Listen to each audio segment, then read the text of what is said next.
Hello, hello, salut tout le monde, super contente de vous retrouver ce matin pour enregistrer cette vidéo. Voilà, aujourd'hui on va parler d'évangélisation, voilà, et je voudrais interpeller, comme à mon habitude, exhorter les enfants de Dieu afin d'arrêter ou de ne pas être ou de sortir de cet état-là. Voyons, ne soyons pas, comme vous l'aurez vu dans le titre, ne soyons pas des pigeons. Oui, des pigeons naïfs sans cervelle. Ça, je le tire du livre d'Osée, qui est au chapitre 7, verset 11, si je ne me trompe, oui. Ne soyons pas comme Ephraim, qui est semblable, dit le Seigneur, à un pigeon naïf qui n'a pas de cervelle. Oui, ne soyons pas, nous sommes des enfants de Dieu et nous ne devons pas être ces pigeons. Nous sommes les créatures de Dieu, nous ne devons pas être des pigeons sans cervelle naïfs, non. Non. Je viens ce matin vraiment vous interpeller, voilà, interpeller les enfants de Dieu, interpeller les créatures de Dieu, afin que vous sachiez que Dieu, il y a deux choses avec le Seigneur. Revenez à lui et ensuite vivre sous son ombre, sous sa protection, sous l'abri du Très-Haut. Voilà les deux options que nous avons. Voilà, pour vivre pleinement la vie à laquelle Dieu nous a appelés, pour laquelle Dieu nous a appelés, c'est celle-là. Et Dieu dit, il le crie dans à tous les niveaux, quoi, dans nos cœurs, c'est écrit, il le crie, revenez à moi.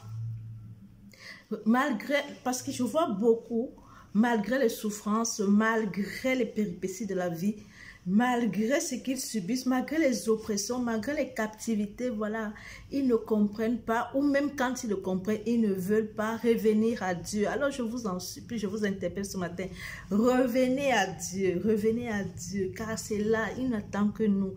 Il n'a pas prévu pour nous le malheur, il n'a pas prévu pour nous des plans de donneur de honte, non. Il a prévu pour nous des plans de bonheur. Il a pour nous des plans de bonheur. Et tout ce qu'il souhaite, tout ce qu'il crie, tout ce qu'il réclame de nous, c'est que nous revenons à lui, revenir à Dieu. Et quand tu reviens à Dieu, qu'est-ce que Dieu attend de toi? Dieu attend de toi, voilà, que tu te répandes et que tu aies la vraie repentance. Qu'est-ce que la vraie repentance? C'est vraiment quand tu reconnais, tu entres en toi, voilà, tu reconnais que ce qui t'arrive dans ta vie, quel que soit ce qui t'arrive, ça peut être le chômage, ça peut être le manque de mariage, ça peut être la maladie, ça peut être n'importe quoi. Que tout d'abord, tu t'arrêtes et que tu prennes conscience et que tu reconnaisses que c'est pas peut-être, mais que c'est dû à nos péchés. Car si tu es sous la protection du Très-Haut, cela ne t'arriverait pas.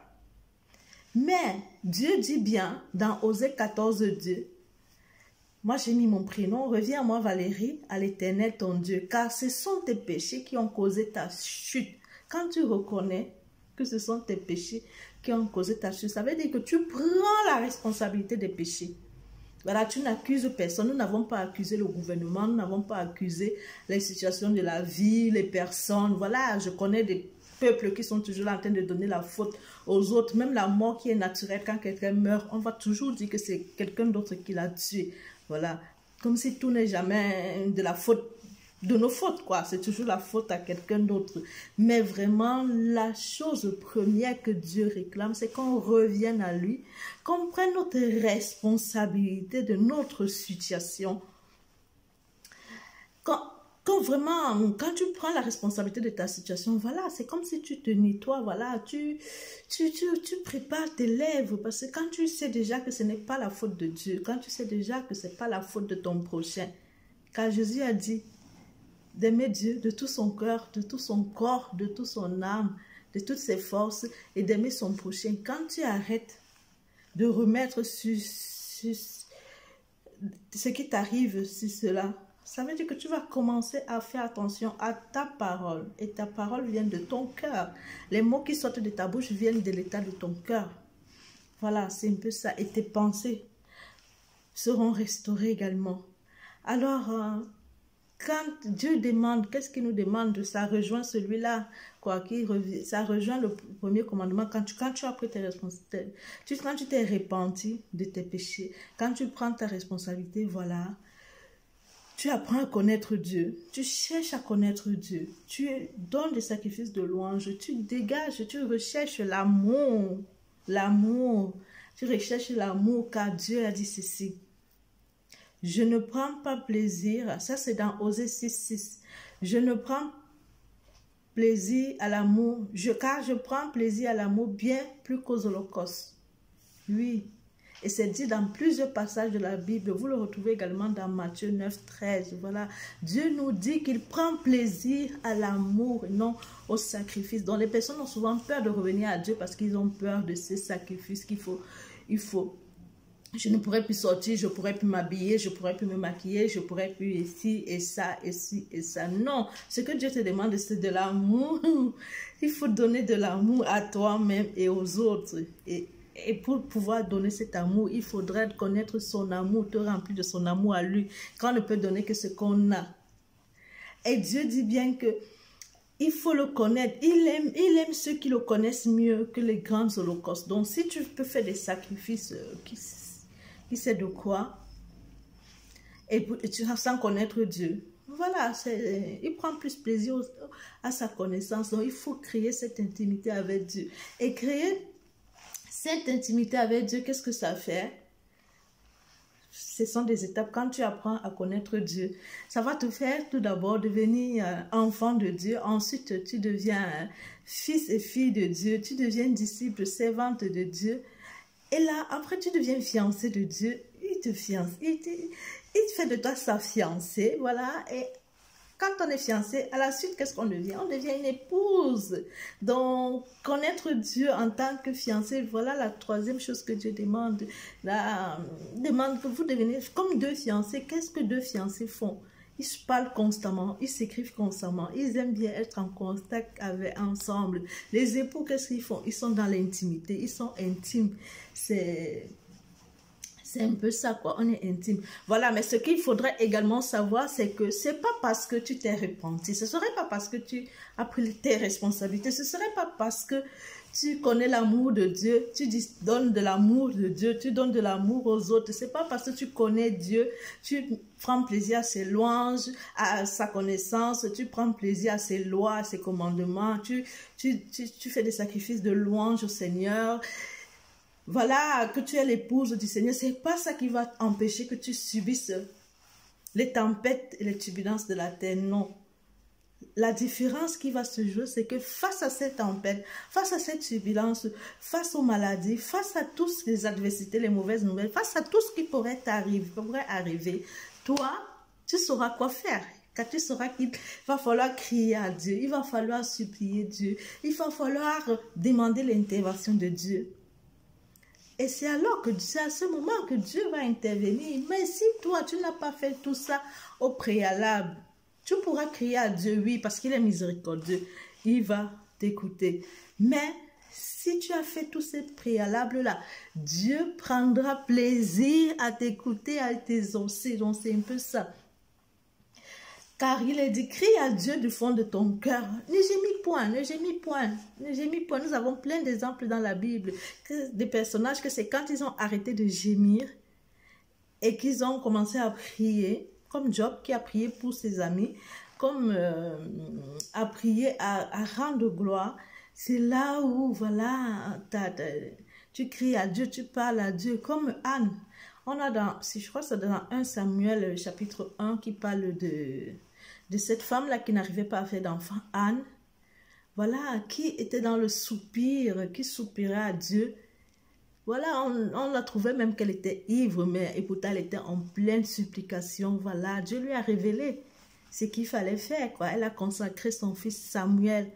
Avant qu'il ne naisse même, elle a dit au Seigneur, le fils, si tu me donnes un fils, je te le consacre. Peut-être c'est juste ce que Dieu attendait. Quel soupir, vraiment. Alors, voilà. Et vous savez, je vais encore continuer en vous disant que Dieu n'est pas un homme pour mentir. Dieu n'est pas un être humain pour se repentir, retirer sa parole. Donc, quand il dit, revenez à moi, et moi je reviendrai à vous. Quand Dieu revient, les promesses de Dieu sont tellement énormes, car Dieu promet la guérison.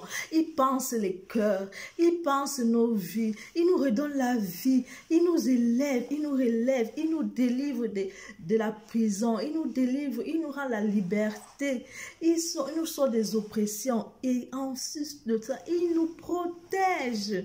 Il nous protège. Je vais lire avec vous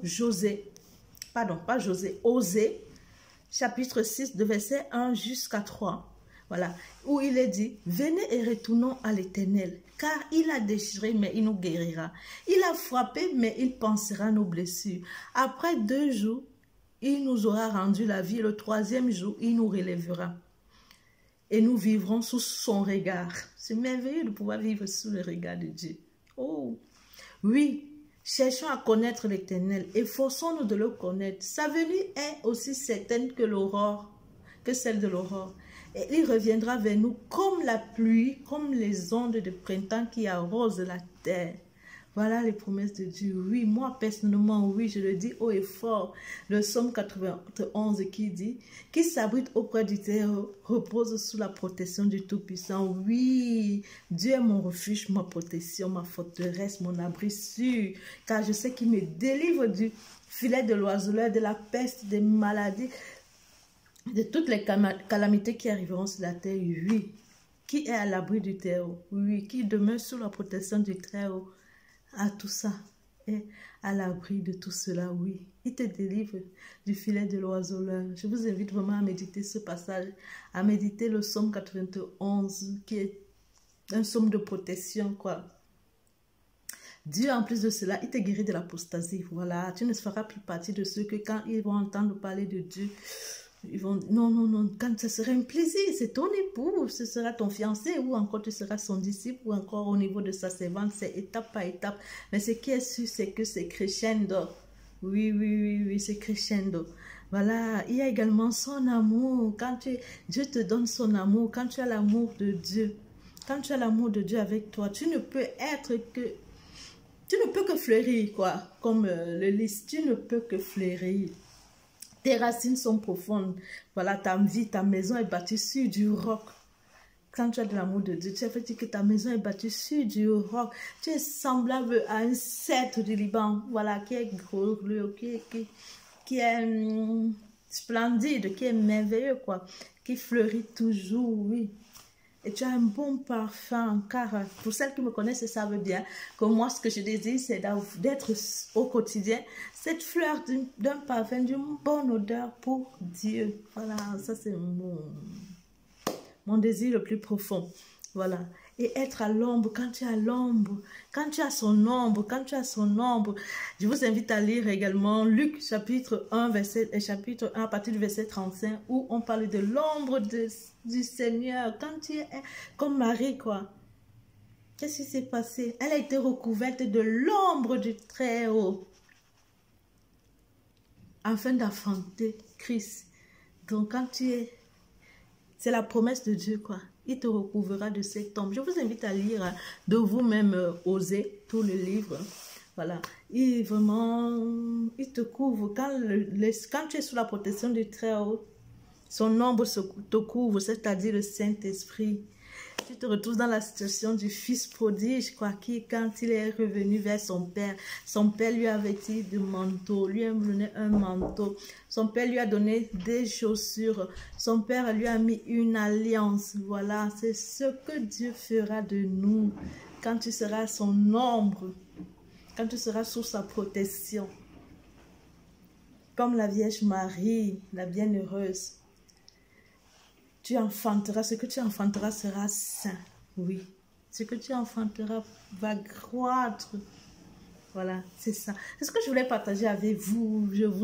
Vraiment, je vous invite. Revenez à Dieu, car Dieu crie à nous. Revenez à Dieu. Il est dit également dans Malachie. C'est vous, c'est vos péchés qui vous m'éloignent de vous. C'est nos fautes, c'est nos péchés qui nous éloignent de Dieu. Mais sinon Dieu est là, il n'attend que notre retour, il n'attend que notre repentance. Oui, revenez à Dieu de tout notre cœur, à lui. Quand tu es avec Dieu, la joie sera ton partage, le bonheur, la paix est énorme, elle est inexplicable. Voilà. Voilà. C'est ce que je voulais partager avec vous. Vraiment, frères et sœurs, bien-aimés en Christ, même ceux qui sont déjà en Christ, faites la même démarche et revenez à Dieu de tout votre cœur. On peut être en Christ sans être vraiment, être revenu à Dieu. Voilà. C'est ce, je vous salue, je vous envoie de gros bisous et je vous dis dans une prochaine vidéo. Si vous voulez me contacter, je suis sur Facebook au nom de Valérie Michel. Mais sinon, voilà, on se retrouve dans une prochaine vidéo. Abonnez-vous pour ne pas rater mes vidéos. Et abonnez-vous car ça me fera également plaisir de voir de nouveaux abonnés. Si ce, je vous dis merci de m'avoir écouté jusqu'à ce niveau. Et je vous envoie d'énormes bisous. Ciao, que la paix, la grâce du Saint-Esprit de notre Dieu soit toujours avec nous. Demeurons à l'ombre du Très-Haut. C'est merveilleux, vraiment merveilleux, je vous le dis frères et sœurs, c'est merveilleux. À bientôt dans une autre vidéo. Ciao.